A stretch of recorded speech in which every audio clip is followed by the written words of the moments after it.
ഒരാൾക്ക് എന്തെല്ലാം കുറവുകൾ ഉണ്ടെങ്കിലും എളിമയുള്ള അയാളുടെ സ്വഭാവം പലപ്പോഴും ആ കുറവുകൾ ഇല്ലാതാക്കുന്നു. എത്ര കുറച്ച് നിങ്ങൾ സംസാരിക്കുന്നുവോ അത്രയും കൂടുതൽ മൂല്യം നിങ്ങളുടെ വാക്കുകൾക്ക് ഉണ്ടായിക്കൊണ്ടിരിക്കും. നിങ്ങളെ ഇഷ്ടപ്പെടുന്നവരെ ഒരിക്കലും ദുരുപയോഗം ചെയ്യരുത്. നിങ്ങളെ ആവശ്യമുള്ളവരോട് ഒരിക്കലും തിരക്കിലാണ് എന്ന് പറയരുത്.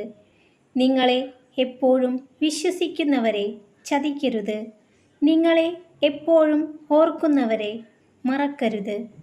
വേദനിച്ചതിനു ശേഷം നൽകുന്ന സ്നേഹത്തിനും അവഗണനയ്ക്ക് ശേഷം നൽകുന്ന പ്രാധാന്യത്തിനും ഒരർത്ഥവുമില്ല. കൊതിച്ച ജീവിതത്തെ മനസ്സിൻ്റെ ഒരു കോണിൽ ഉറക്കിക്കിടത്തി വിധിച്ച ജീവിതവുമായി ജീവിക്കുന്നവരാണ് പലരും. ഒരുപാട് സ്നേഹിക്കുന്ന ഒരാളാൽ തന്നെ ഒരേ കാര്യത്തിന് തന്നെ വീണ്ടും വേദനിക്കപ്പെടുന്നത്, വീണ്ടും ആവർത്തിക്കപ്പെടുന്നത്. ക്ഷമിക്കാനാണെങ്കിൽ ക്ഷമിച്ചുകൊണ്ടേയിരിക്കാം. അവിടെ ഒരു മാറ്റവും വരില്ല. ആവർത്തിക്കപ്പെടുന്നതൊന്നും അറിയാതെ സംഭവിക്കുന്നതല്ല, അറിഞ്ഞുകൊണ്ട് തന്നെയാണ്. ചിലതൊന്നും തിരുത്താൻ സാധിക്കില്ല. തിരിഞ്ഞു നടക്കുന്നതാണ് നല്ലത്. അമിതമായ ചിന്തകൾ ഒഴിവാക്കുക. നിങ്ങൾക്ക് ചെയ്യാൻ കഴിയുന്നത് ചെയ്യുക. സംഭവിക്കാനുള്ളത് സംഭവിക്കുക തന്നെ ചെയ്യും. സ്വയം തീരുമാനങ്ങൾ എടുക്കാൻ കഴിയാത്തവരുടെയും തീരുമാനങ്ങളിൽ ഉറച്ചു നിൽക്കാൻ കഴിയാത്തവരുടെയും ജീവിതം മറ്റുള്ളവരുടെ കൈകളിലെ പാവയെപ്പോലെയായിരിക്കും. പുറമേ നിന്ന് വിലയിരുത്താൻ എളുപ്പമാണ്. പക്ഷേ ചില വേദനകളുടെ ആഴം അത് അനുഭവിച്ചവർക്ക് മാത്രമേ മനസ്സിലാകൂ. താങ്ങാൻ കഴിയാത്ത ദുഃഖങ്ങൾ വന്നാൽ നിങ്ങൾ അറിയാതെ മാറിപ്പോകും.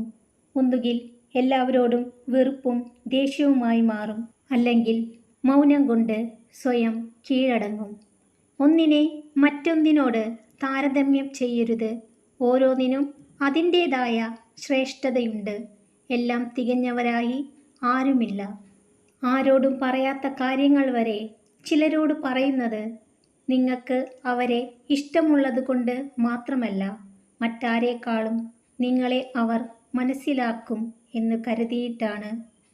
നിങ്ങളുടെ വീഴ്ചകൾ ആസ്വദിക്കുന്നവരോടും നിങ്ങളുടെ നേട്ടങ്ങളിൽ ദുഃഖിക്കുന്നവരോടും ഇടപെട്ട് അമൂല്യവും പരിമിതവുമായ നിങ്ങളുടെ സമയം പാഴാക്കരുത്. എത്ര നന്നായി വണ്ടി വലിച്ചാലും കുതിരയ്ക്ക് അടി ഉറപ്പാണ്. അതുപോലെ തന്നെയാണ് എത്ര നന്നായി ജീവിച്ചാലും വിമർശനങ്ങൾ ഉണ്ടാകുക തന്നെ ചെയ്യും. ആദ്യം മറക്കുന്നവരാണ് ഏറ്റവും സന്തോഷവാന്മാർ. ആദ്യം ക്ഷമിക്കുന്നവരാണ് ഏറ്റവും ശക്തർ. ആദ്യം ക്ഷമ ചോദിക്കുന്നവരാണ് ഏറ്റവും ധീരർ. തെറ്റിദ്ധാരണകൾ എന്നത് അറിയാതെ എയ്തുപോയ അസ്ത്രം പോലെയാണ്. യാഥാർത്ഥ്യങ്ങൾ തിരിച്ചറിയുമ്പോഴേക്കും കുറേ മനസ്സുകളെ മുറിവേൽപ്പിച്ച് അത് മുന്നോട്ടു പോയിട്ടുണ്ടാകും. നിങ്ങളോട് സത്യസന്ധമായി പെരുമാറാൻ പോലും കഴിയാത്ത ആളുകളിൽ നിന്ന് വിശ്വസ്തത പ്രതീക്ഷിക്കുന്നത് നിർത്തുക. 1000 തിരികൾ ഒരുമിച്ച് തെളിഞ്ഞാലും ആഗ്രഹിച്ചത് തെളിഞ്ഞില്ലെങ്കിൽ അതൊരു ഇരുട്ട് തന്നെയാണ്, മനസ്സിലും ജീവിതത്തിലും. മറ്റുള്ളവരുടെ ഇഷ്ടം സമ്പാദിക്കാനായി അഭിനയിച്ചു ജീവിക്കരുത്. നിങ്ങൾ നിങ്ങളായി തന്നെ ജീവിക്കുക. മതിപ്പും അംഗീകാരവും തേടി വന്നുകൊള്ളും. Please like, share and subscribe my channel. Thanks for watching.